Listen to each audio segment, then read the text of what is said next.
Hello, everyone, and welcome to Armstrong in the Loop podcast. I'm your host, Seth Prentice, and today I'm joined by Greg Rhoton and Rick Guerra, co-hosts of the Street Scene Power Hour podcast. Greg and Rick, welcome to the show. Thank you for having us. It's definitely a dream come true type moment here because, the three of us have been able to work together in the past, and now I get to flip the script and more ask you guys questions instead of you asking me questions. But Rick's in trouble. Yeah. Is it over yet? Yeah, there you go. Gentlemen, people here in Western PA may have heard about your Street Scene television show on the Armstrong Neighborhood Channel, but there might be some that are unaware. Can you give a brief overview of what your show is about? Our show is about loving cars. We love the cars. We love the people. We go to museums. We go to car shows. We go to cruises, and we just check out the cars, check out the people, and we just have a good time doing it. And it's the greatest job in the world. And I think for Greg Rhoton here, he's the one who started the show. How long ago was that, Greg? 12 years ago? Yeah, it was 2008. So we've been on the air for quite a while with the show. But every car has a story, and every owner has a story about their car. And if you get those two together, it's nonstop. So there's always a new car out there. Somebody's finished the build. There's always a new owner of a new car that they're proud of, and they're always willing to talk about it. It's the most fun job in the world, I'll tell you. We love it. We're car guys, and we've been doing it forever. So.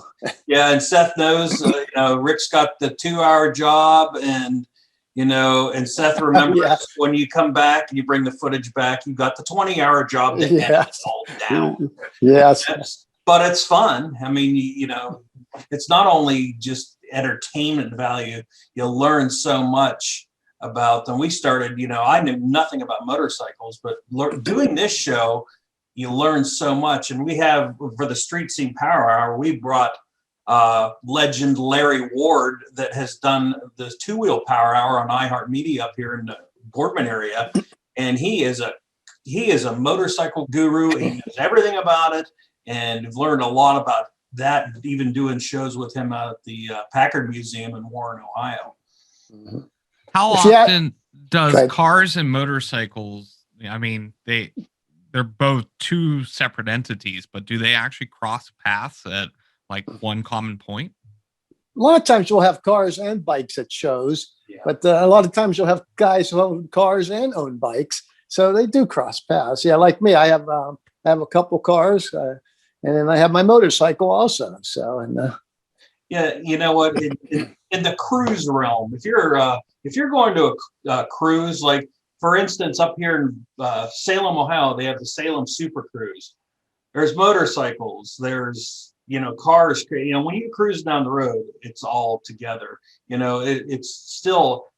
We've done both. We've gone to feature car shows, a lot of car shows, and then we've gone to the bike shows, and that is two different worlds completely. Sure. You go up to the bike show, and people are awesome. They're great, but they're two different type of people completely.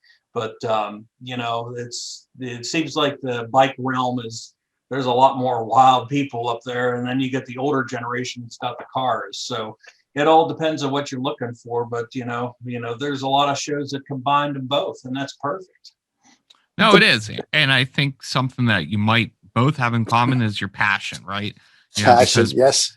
People love cars and people love bikes, and I will say, the battle between Chevy and Ford happens with Harley and Honda and numerous other bike companies. So I get it. I just was curious to see where we're at.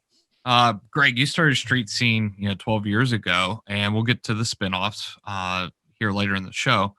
But what was your driving force behind starting Street Scene? Starting Street Scene, let me put it to you this way. Liking cars and growing up with cars is a true sickness that you cannot control. It's in your blood. You don't ever stop thinking about it. It's always there. So Rick and I started working at WKBN TV, and I started back in 1993. So I met Rick way back then when we were working. We always talked about cars, day one, second one, and it was mentioned when we worked at our old jobs. Why can't, it'd be nice to have a car show that showed all this stuff. Well, when I started at Armstrong, it was the first thing on my list. I said, I'm calling Rick. I want him to host, and I want to do a show featuring our car shows and motorcycles up here in the area and see where it goes from there. And incredibly, it took a couple of years. People tune in, but doing the promotion of it, it flew right off the shelves, and it's a known staple up here in the Mahoning Valley. So, Rick and I have known each other a long, long time, and it's probably too long at this point. Thanks a lot. Because we go to these shows, and you don't even have to look at Rick, or Rick doesn't have to look at me to know what we're thinking, and it's like, okay, that's fine, whatever it may be. So. And we both have different tastes in cars also, which makes it nice, because I love the classics and stuff like that. And Greg likes the muscle cars and stuff like that. Yeah. Yeah, we grew up in different times. Rick is like 10 or 50 or 100 years older than me. So, so he likes the cars that, what he grew up with in 1895. And, but no, Rick, honestly, he likes you like the 30s, the 40s, the 50s, those type of cars. And I gear towards the late 60s, 70s, muscle car era, late 50s. So, when he sees something, we go out there, he's like, oh, we got to do that car. We got to do that car. Cool. We'll do that one. And then I'm sitting there drooling over a Chevelle or a Mustang. And he's like, okay, we'll do that one. So, and again, the one thing is, Rick, I'm a Volkswagen guy. And he drug and kicked and screamed. I said, we got to do a Volkswagen show. There comes Rick. No. Now what happened with that show, Rick? Oh, we loved it. It was one of the greatest shows we've done out there. I had so much fun there. Yeah, I had so much fun there. These Volkswagen guys, anything goes, you can customize this, do that, do this, and it doesn't matter. Everybody loves it. You go to some other shows, and I'm not going to say which cars, but they want everything. Yeah, I can look at you and know what you're thinking. They want everything to be stock, and it's kind of boring, though. And, you got to personalize it a little bit, have some fun with them, and that's what the Volkswagen people do. Yeah. Does your fan base become that it's not a true car show without the two of you there to capture, the cars that are being shown? It's one thing that when we first started doing a show, we call and say, we're street scene. We come to the show. What are you? Where are you from? What is this? It's gotten to the point now that we get people calling saying, we want you at our car show. We can't handle all that. I mean, there's a million car shows. We get 40 requests a year. There's no way we could do it. But as soon as we pick the shows, these people are thrilled. They start posting on social media. They put us, our logo on the flyers, send out. So we get a lot of promotion from that. And when Rick started this show, he said his wife, God rest her soul, said, "You're not famous until you sign something." You have to give someone my. So was it 2 years ago? Somebody had you sign their dashboard. That was it. You're officially famous now. I am famous. You know what, Seth? A lot of people don't get the autographs anymore. They want pictures with you. That's the new thing. They have them in their iPhone and all that. So I think we passed that one up there a few times. I've had a lot of people taking pictures with both of us, Greg and myself. Yeah. So it's worked out good. It's still developing like any fine wine. It still keeps going. You still adjust. You still make changes to the show, and you add stuff to it. At least every year. We have co-hosts every once in a while. We have I'm not sure if you're familiar with Rich Morgan. We've had him on a few times. He's one of our local weathermen here over in the Youngstown area. Very popular. Been here forever. And we've had Krista Sylvester on. I don't like when Krista's on. She's just too pretty, and nobody looks at me. It's like, you were on that show? She usually does our car show, that street scene car and bike show. Yeah. I'll tell you what, if anyone can go up and talk to Krista, though, I'm pretty sure she puts to shame most people at a car show because her knowledge about vehicles actually blows away some of the people that bring the car. Yes. My mouth hits the ground. You know what, Seth? She's the whole package. She's pretty as can be, and she knows what she's talking about, and it's the whole package with her. So she's really, really a good co-host. Yeah, So, when we started the Street Scene Car and Custom Bike Show, it was our old marketing manager, Krista White, that said, "Why don't we use Crystal Sylvester?" Like, great, we have somebody that's going to be on that doesn't know a darn thing about cars. that's the first thing I thought when you said Boy, that, did I get kicked in the head for that, because her brother races monster trucks and all that stuff. And she sitting there rambling off these facts. I'm going, well, she knows more than I do about it. So I feel like a big jerk now. Yeah. It's unbelievable what she knows and she'll go around to the cars. She starts asking questions, and everybody comes back going, wow, I can't believe she knows everything about cars. Yeah. And plus she drives around the Maserati too. Yeah. Oh God, what a beautiful Maserati too. She pulled in, I think the last time I came up with you guys, she pulled in a super lifted pickup truck with 60-inch wheels. And I just was like, yeah. She loves the trucks. Yeah. She goes to SEMA every year. She has had SEMA, and it's hard to get in there. And she's there every year at the SEMA show. Her and her family, her brother, I think, too, goes with them. Yeah. Yeah. Unbelievable. Rick, I got a good question for you. So your passion and education for cars, comes across real well on the screen. Have you always been this passionate about cars, or did it just develop over time? You know what? I really started getting into cars when I was a young chap, when I was still in high school. And my brother, Ronnie, he had a 62 Chevy convertible Impala. And 4-speed and everything. He used to race it at the strip all the time, and he always needed help. So here I am. I was like 5. I was probably about 12 or 13 at the time, and he said, "Come here, help me with this, help me with that." So that's how I really started out with cars, and it stuck with me after that. So, and it's a good thing. It's a good thing. And then the flip side, Greg, I know that you have a passion project of yours, which happens to be Herbie the Love Bug. So how did that come to be? Yeah. Oh, you have multiple. Oh, yes, multiples. Yeah. Well, I'm up to 14 cars now. But anyway, we won't mention that. Yeah. That is called the sickness of being in car in your blood. Herbie the Love Bug. I used to watch that show again. My parents, my dad was a college professor. My mom was a homemaker. It was not anywhere in my blood somewhere, but somewhere it is in my blood. So I always had a passion for cars. But Herbie the Love Bug, I used to watch that all the time when it was on TV when I was a kid. And, I used to always want one. And I said, when I grew up and started being somewhat responsible, well, maybe sort of responsible, I was like, I'm going to find a bug. And I'm going to build one.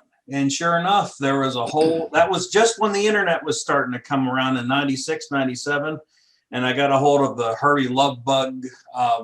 It was like a website, and they just started it up, and they had graphics all printed up. And I found a 65 bug in a field with weeds growing up through it. I hauled it home and tore it down and rebuilt it and made a love bug out of it.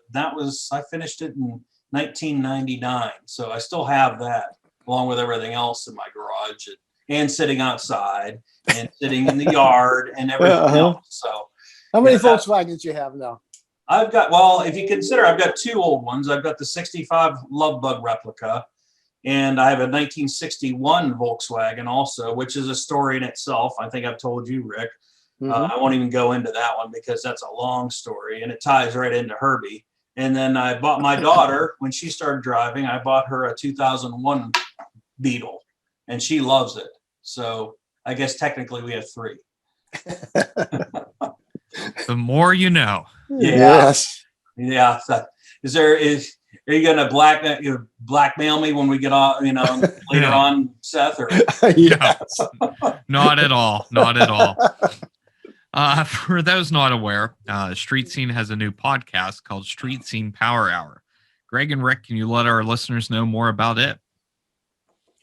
Well, Greg started it up. How long ago, Greg? Now, about 2 months ago? Yeah, a couple months ago. We're starting to get into a nice swing. This is what, we did an episode yesterday. That was what, episode 5, I think, wasn't it? Yeah.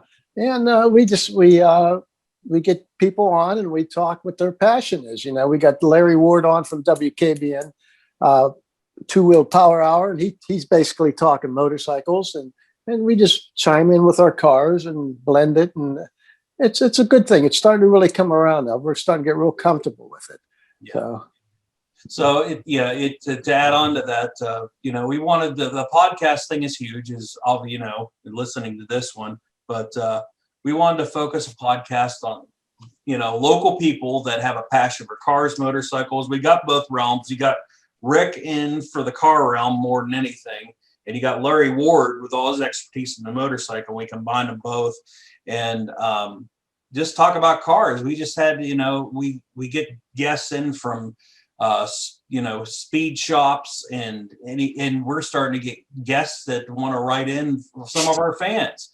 We had one yesterday, Michael Adamski. He been a big fan of ours. He wrote in and he goes, I put a call out, do you want to be on the show? And he, okay. And he's got cars and he fit right into the rest of us. Mm-hmm.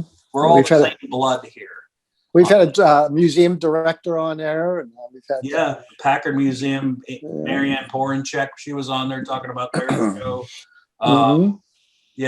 Just a lot coming on. We had the one guy who was making Batmobiles. He was making a Batmobile. Yeah, I have the feeling that's coming up too, I bet. Well, actually, that I wanted to ask about that because I listened to it. I'm a huge Batman fan myself. And, to hear someone talk about building a custom 1960s Batmobile and the Bat motorcycle. I mean, what goes through your brain that says, hey, I got to build this? But at the same time, that story in itself, it has to be what's right down your alley. This guy's a metal worker, and he makes all his parts and everything by himself. Unbelievable. So he, he took, I think it was a '79 Lincoln Town Car, and that's a boat in itself. Mm-hmm. And he took that, and it looked pretty nice, and he just completely tore it to pieces just for the frame. And he made, I do a lot of fabrication work and paint work and body work. I still don't know how they do this. They take these pieces of metal and they just shape them up, and that thing looks perfect. It's gorgeous. And I don't know how he did it, but that's the thing in your blood. That's a sickness thought to try to do what you want to do with these cars, and you can make anything out of anything. You can take a Volkswagen Beetle and make a bus out of it, and not a little bus like the Volkswagen bus. I'm talking a big bus if you want to. Well, when you see guys that have that ability to, either build a custom like that, or they go and buy these replicas, or, it could even be the movie edition, is that a whole nother category of, collector in itself? Because you have you guys who are, you love your version of cars, but then you have this other realm that's, either they're trying to recreate, a movie car or a television car. So is that just a whole different collection of itself? Go ahead, Greg. You know what? There is a collection, again, talking from experience, my Herbie replica is not exact. I mean, mine doesn't have a sunroof like the Herbie cars did, but there's some people that sit there, and I have a friend he's got a General Lee replica, and he's got a Roscoe cop car replica too. So he's really Dukes of Hazzard guy, but he would go through every frame of a show and pick out and write down the color of the interior, the CB radio in the car, the brand. I mean, there was people that get so involved in having every detail right. And the movie cars were all different anyway. But and there's some people that go to kind of my extreme of just half doing it and looks cool and the kids love it. Or you get to somebody else that's got every finite detail down to the perfect, every nut and bolt perfect on these cars, just to replicate the movie cars. And that's the two different worlds there also. Mm-hmm. Yeah, you got that. Rick, now, you're true to the cars that you enjoy.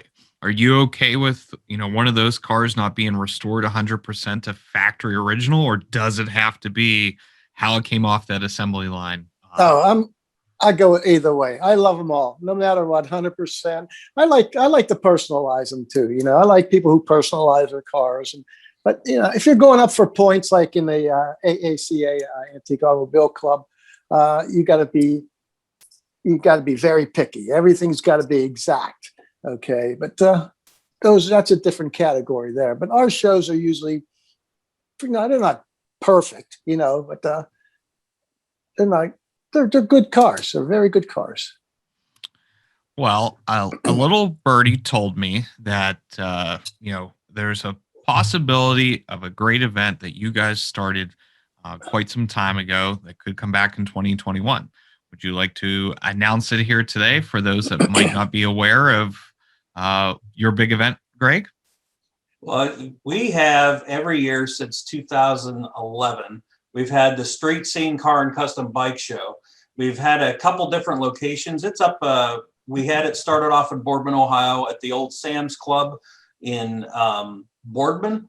It started off as a smaller show. It grew and grew, and we moved it to Chili's right there in Boardman. It was a great location, but last year, as everything happened, it stopped. So that was actually kind of a good thing, because it gave us a time to stop, take our bits and pieces and put them back together, throw them around, and pick out what we wanted.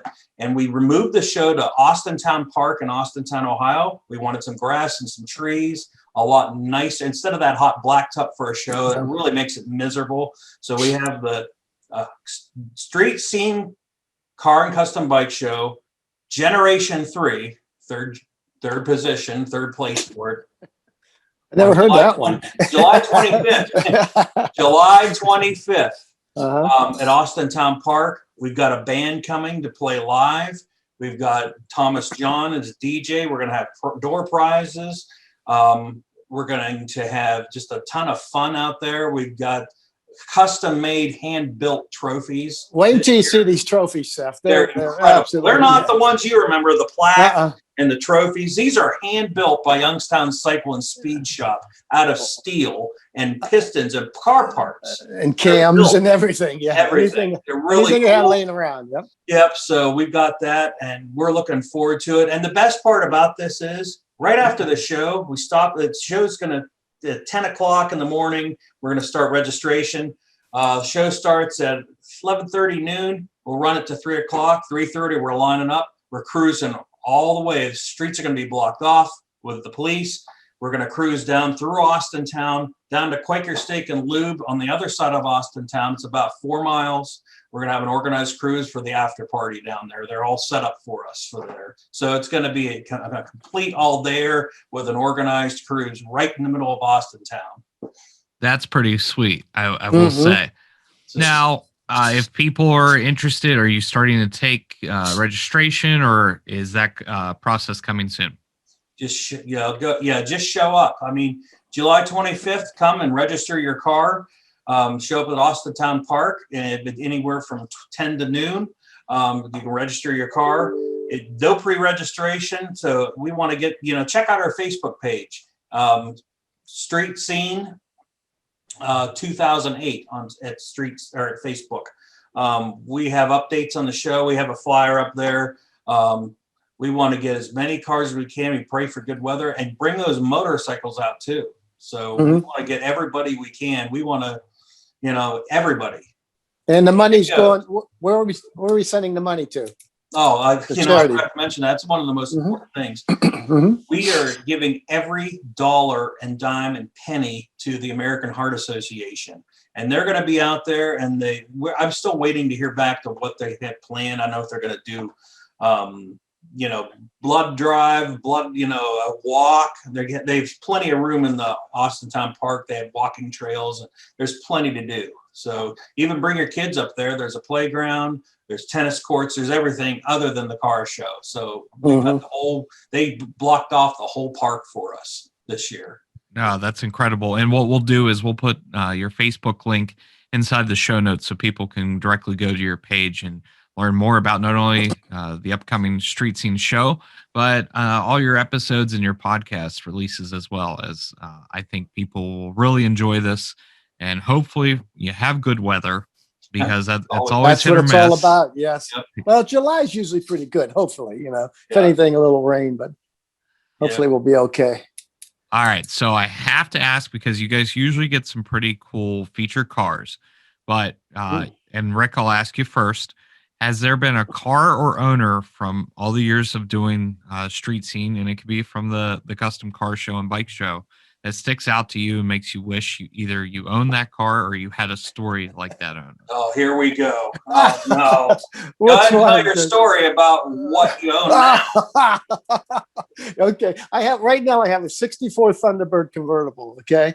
And one day I was, we were at Shepherd's Self Storage at our car show, and this fellow pulls in with this white 64 T-Bird convertible, white top, white interior. It was absolutely gorgeous. I'm interviewing this guy. I look over and I just fell in love with this car.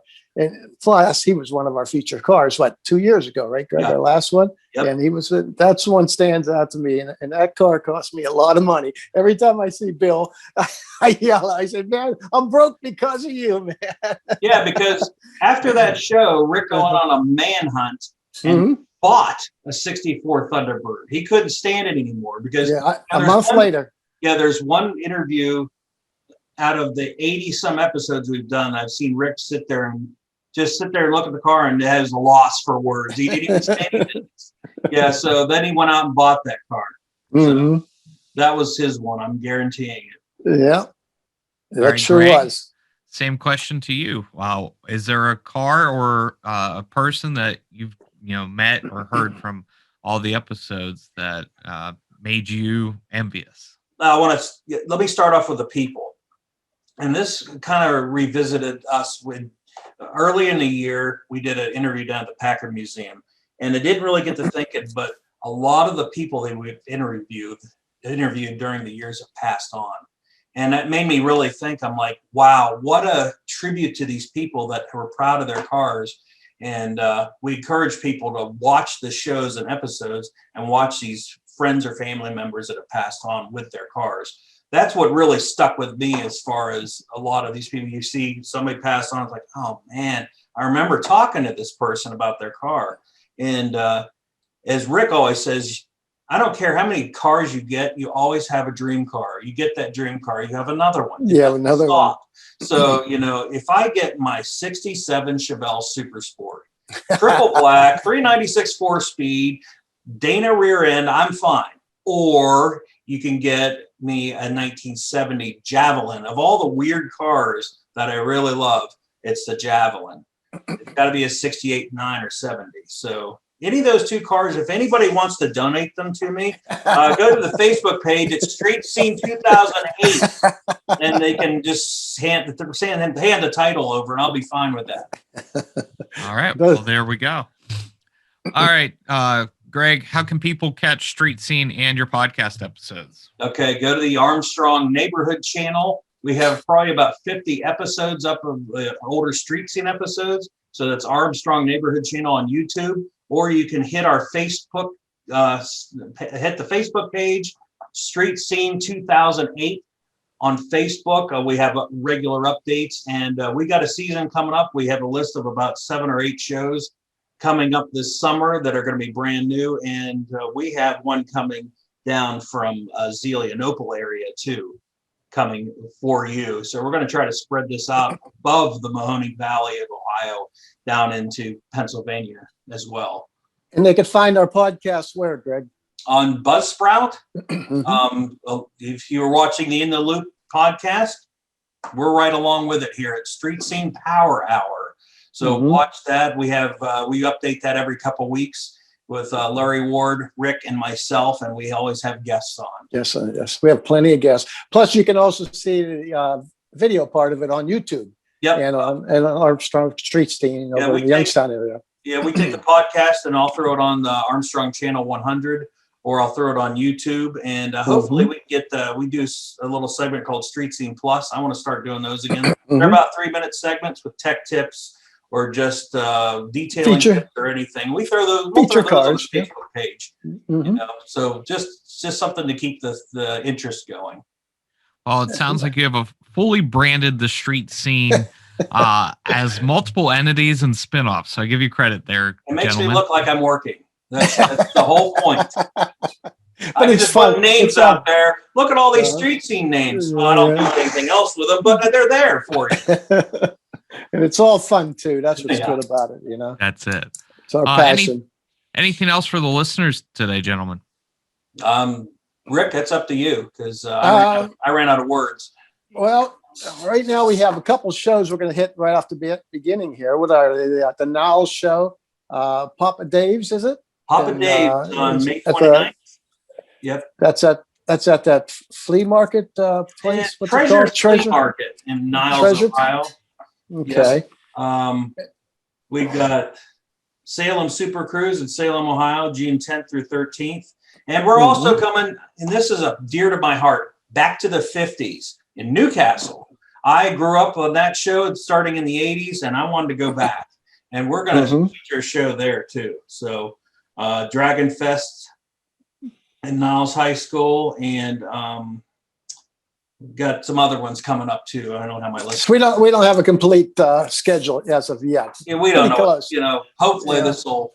Hopefully we'll throw a motorcycle show in there. Yeah, we can get it together. This pandemic will get out of here too, so we can actually have some get some dates confirmed. Well, I wish you two the best this coming summer. I'm thrilled to see that shows are lined up. You know, people are interested in getting back out there.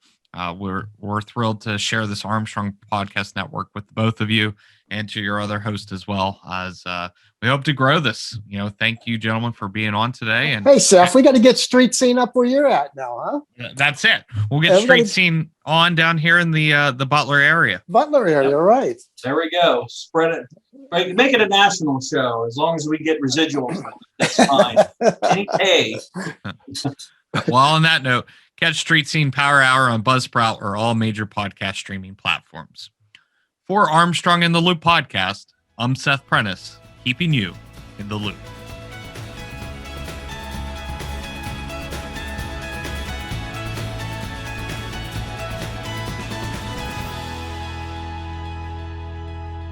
Are you enjoying Armstrong in the Loop podcast? Great news! All past and current episodes are available on popular streaming apps and websites. Search Armstrong in the Loop podcast and subscribe today.